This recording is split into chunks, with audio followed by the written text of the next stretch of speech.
اتبعوا ما انزل الیکم من ربکم ولا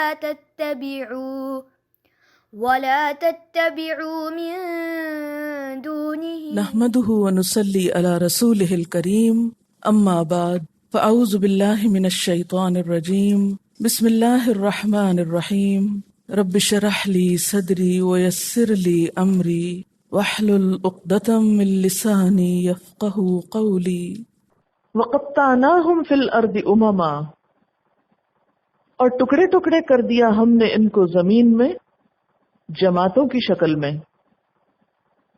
منہم الصالحون، ان میں سے کچھ صالح ہیں. ومنہم دون ذلک، اور ان میں سے کچھ اس کے علاوہ. وبلوناہم بالحسنات والسیئات، اور ہم نے ان کو آزمایا اچھے حالات کے ساتھ اور برے حالات کے ساتھ. کیوں آزمایا؟ لعلہم یرجعون، شاید کہ وہ لوٹ آئیں. یہاں پر عذاب کی ایک اور شکل بتائی گئی، اور وہ کیا ہے؟ تفرقہ بازی، ان کے دلوں کا پھٹنا، گروہوں میں بٹ جانا، کسی بھی قوم کا ٹکڑوں میں بٹ جانا، ان کے اندر سے اتفاق اور اتحاد کا ختم ہو جانا قوم کی ساکھ کو، عزت کو نقصان دیتا ہے. امت کی وحدت پارا پارا ہو جاتی ہے. ایسی قومیں دنیا میں حقیر اور ذلیل ہو جاتی ہیں. اسی لیے اللہ تعالیٰ نے فرقہ بازی کو عذاب کی ایک مستقل شکل قرار دیا ہے. تو یہودی قوم پر عذاب آنے کی ایک اور شکل کیا تھی؟ پہلی تو کیا تھی؟ بندر بنائے گئے. دوسری کیا کہ قیامت تک دوسری قومیں انہیں سزا دیتی رہیں گی.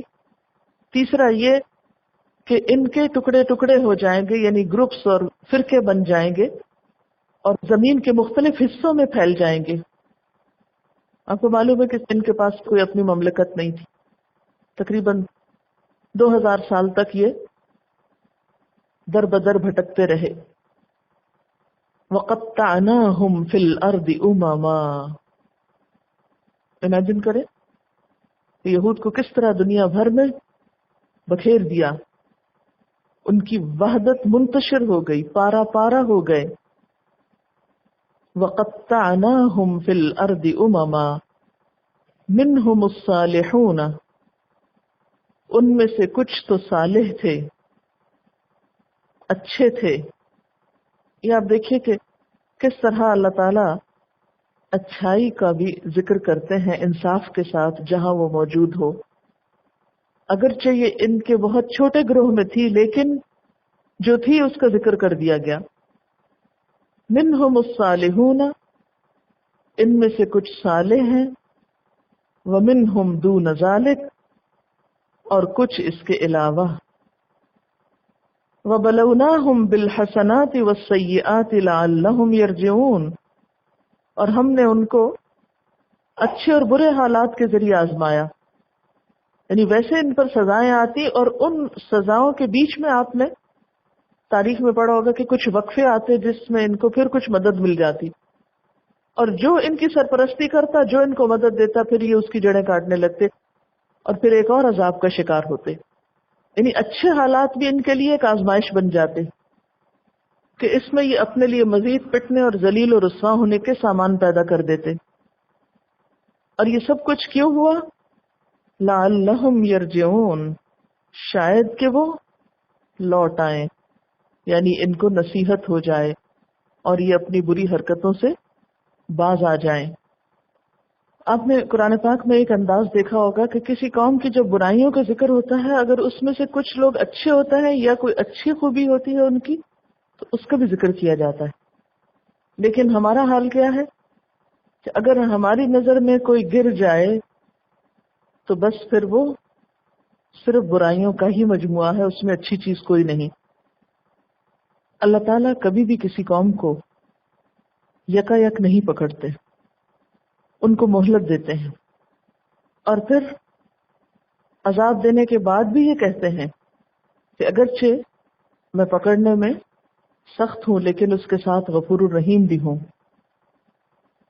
یہاں پر آپ دیکھیں کہ ایسا نہیں تھا کہ ان لوگوں کو سمجھایا نہیں گیا تھا.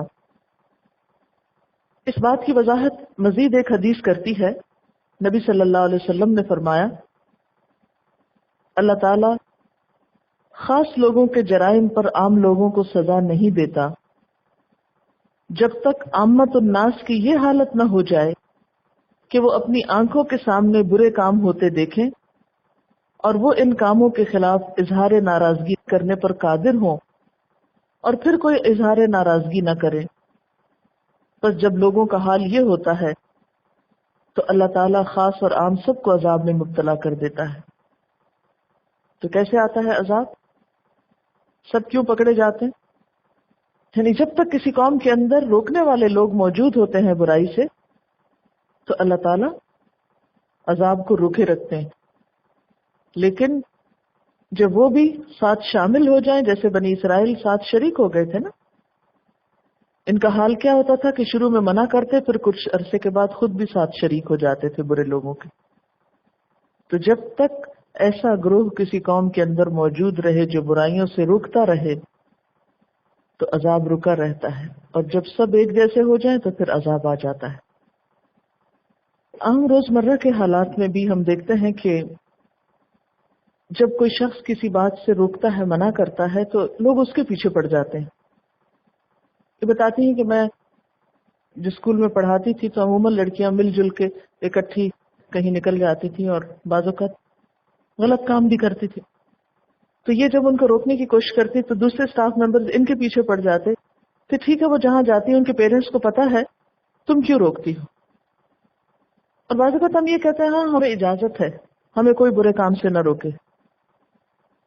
تو بات یہ ہے کہ اگرچہ ماں باپ اجازت دیں، اگرچہ ساری دنیا اس غلط کام کو ریکمینڈ کرے، لیکن برائی جب تک برائی ہے تو جس شخص کے اندر بھی ایمان اور ضمیر ہے اس کو روکنا چاہیے. ورنہ بعض اوقات ہم یہ کہتے ہیں نا ٹھیک ہے، اگر اس کے گھر والے نہیں برا مانتے، اگر اس کا ماحول ایسا ہے تو ہم کیوں روکیں. تو جہاں تک ہمارا بس چلے، جہاں تک ہماری لمٹس ہوں، ہمیں اپنے فرض کو ادا کرنے میں کوتاہی نہیں کرنی چاہیے، ورنہ اللہ کے ہاں پوچھ ہوگی. اور اس کو آزادی کے نام پر ایکسپلائٹ کیا جاتا ہے کہ ویسٹ میں ہر ایک کو اپنی مرضی کی زندگی گزارنے کی آزادی ہے، ہمارے ہاں بھی یہی ہونا چاہیے. اسلام میں اس طرح کی مادر پدر آزادی نہیں کہ ایک شخص کی آزادی سے دوسرے کی آزادی پر زد پڑے. اسلام میں آزادی ہے، لیکن ایسی آزادی نہیں کہ آپ خود تو آزاد ہو جائیں اور دوسروں کو مصیبت میں مبتلا کریں. مثلا ایک ماں جب آزادی مناتی ہے تو اس کی زد کس پہ پڑتی؟ اس کے بچوں پر، آئندہ نسلوں پر. ایک باپ جب آزاد ہوتا ہے اپنے خاندان کی تربیت سے تو اس کا نتیجہ کون بھگتتا ہے؟ ایک لڑکی جب گھر سے آزاد ہو کے نکل جاتی ہے تو اس کی زد کس پہ پڑتی ہے؟ پورے خاندان پہ. کیا چوری ڈاکے کی بھی آزادی ہونی چاہیے؟ اگر انسان کا ضمیر یہ کہتا ہے کہ چور ڈاکوں کو آزاد نہیں چھوڑنا چاہیے، تو بالکل اسی طرح کچھ اور چیزیں بھی اسلام کی نظر میں بری ہیں، اور اس میں آزادی بھی اتنی ہی بری ہے جیسے چوری ڈاکے کی آزادی بری. یہ بھی اللہ تعالیٰ کی ایک آزمائش ہے کہ جس قوم پر اللہ تعالیٰ پھر عذاب بھیجنا چاہتا ہے وہاں گناہ کرنے آسان ہو جاتے ہیں. اور یہ بھی عذاب ہی کی ایک قسم ہو جاتی ہے کہ جس طرح مچھلیاں وہ اٹھ کے آتی تھی، اسی طرح معاشرے کے اندر ایسی آزادی ہو کہ گناہ کرنے آسان ہو جائے اور گناہ کو گناہ نہ سمجھا جائے اور کوئی برا بھلا بھی نہ کہے. عام طور پر یہی ہوتا ہے، اسی لیے برے لوگوں کی کمپنی سے منع کیا گیا ہے، کیونکہ اگر آپ ہر وقت ان کے اندر اٹھے بیٹھیں گے تو آٹومیٹکلی ان کا رنگ قبول کریں گے. اور یہ اسی طرح ہے جیسے گندی جگہ پر اگر آپ جائیں تو شروع میں آپ کو بہت محسوس ہوتا ہے کہ آپ گندی جگہ پر آ گئے، لیکن اگر آپ وہیں بیٹھے رہیں تو تھوڑی دیر کے بعد وہ احساس بھی ختم ہو جاتا ہے.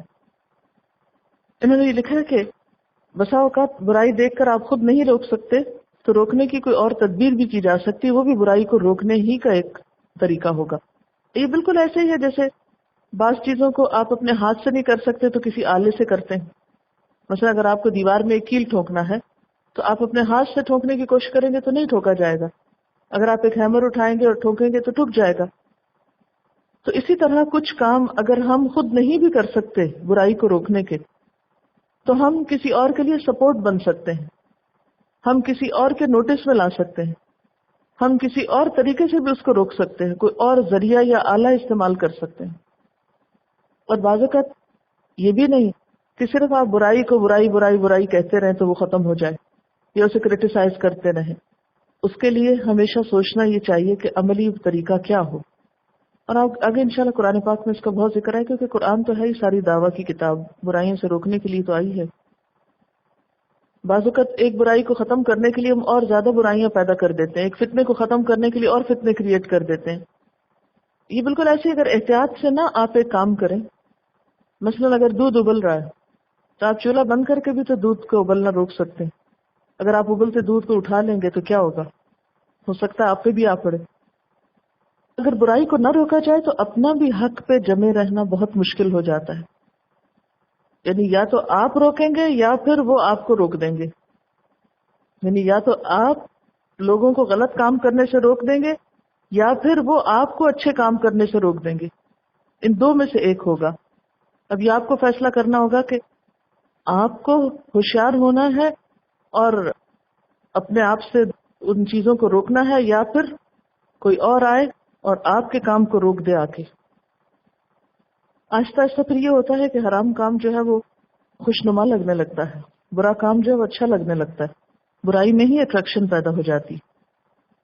جب کسی کے ساتھ برائی ہو رہی ہو تو ہم بے حس ہوتے ہیں، خاموش ہوتے ہیں، کون سا ہمارا معاملہ ہے، کون سا ہمارے ساتھ ہو رہا ہے. لیکن وہی پلٹ کے اگر ہماری طرف آ رہا ہو تو پھر ہم شور مچائیں گے. اگر برائی کو ختم کرنے کے لیے آپ کوشش نہیں کریں گے تو برائی پھیلتے پھیلتے ایک دن آ کے آپ کو بھی اپنی لپیٹ میں لے لے گی. مثلاً اگر کہیں آگ لگ گئی ہو اور آپ بجھانے کی بجائے کہیں کہ بہت دور ہے مجھ سے اور سو جائیں آرام سے، تو ہو سکتا ہے کہ آپ کے اٹھنے سے پہلے وہ آپ تک بھی پہنچ چکی ہو. تو برائی سے غفلت کرنا نقصان دہ ہے.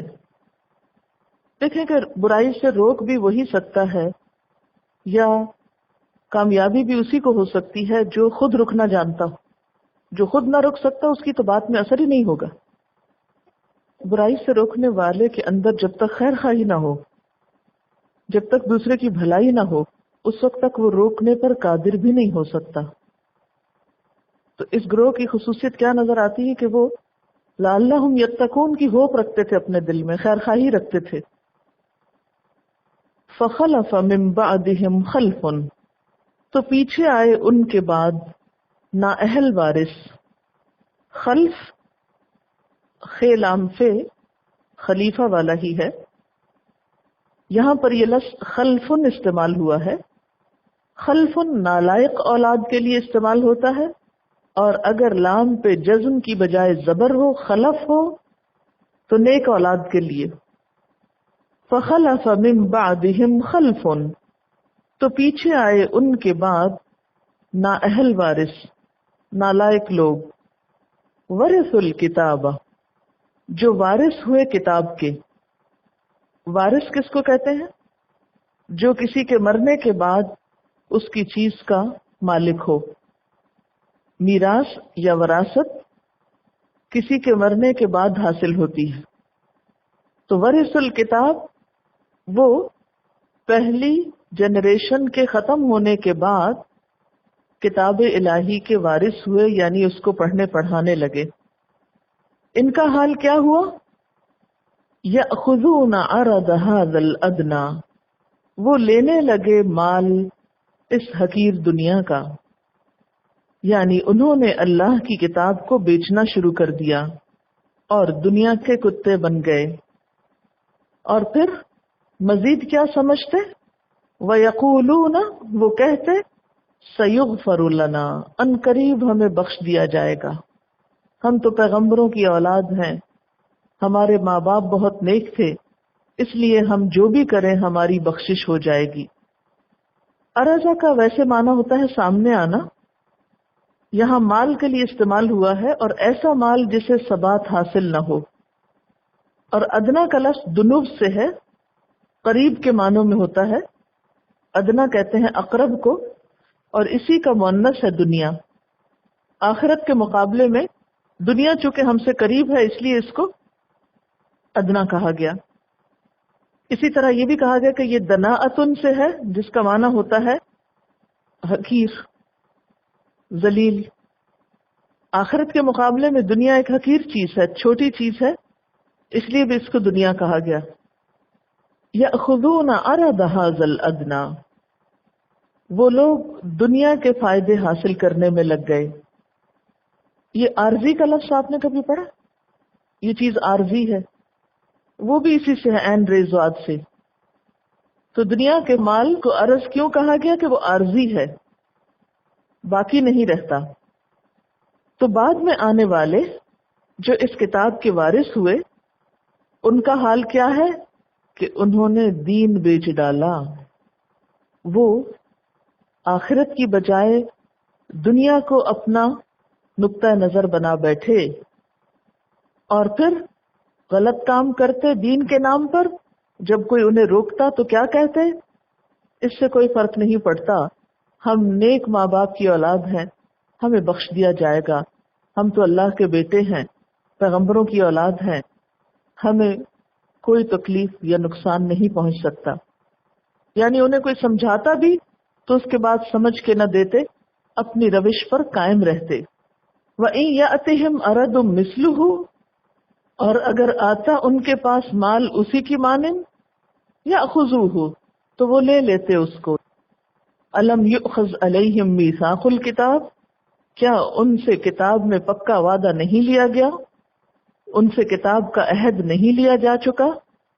اللہ یقولوا علی اللہ الا الحق، کہ وہ اللہ پر حق بات کے سوا کچھ نہ کہیں گے، اللہ کے بارے میں صرف سچی بات کہیں گے.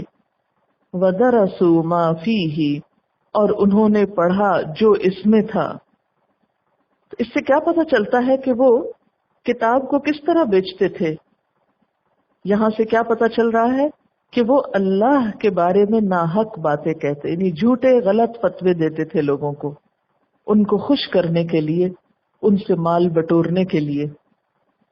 کیونکہ ان کے ہاں دو طبقے ہو گئے تھے نا، ایک تو پورے کا پورا دنیا کمانے میں لگ گیا، دوسرے نے مذہبی قیادت کی. اب دنیا والوں کو جب دین کے معاملے میں کوئی مسئلہ پیش آتا تو وہ دیندار لوگوں سے پوچھتے. دیندار لوگ دنیا دار لوگوں کو وہ مسئلے بتاتے جن سے وہ خوش ہو جاتے، تاکہ ان سے حقیر دنیا کے فائدے حاصل کر سکیں.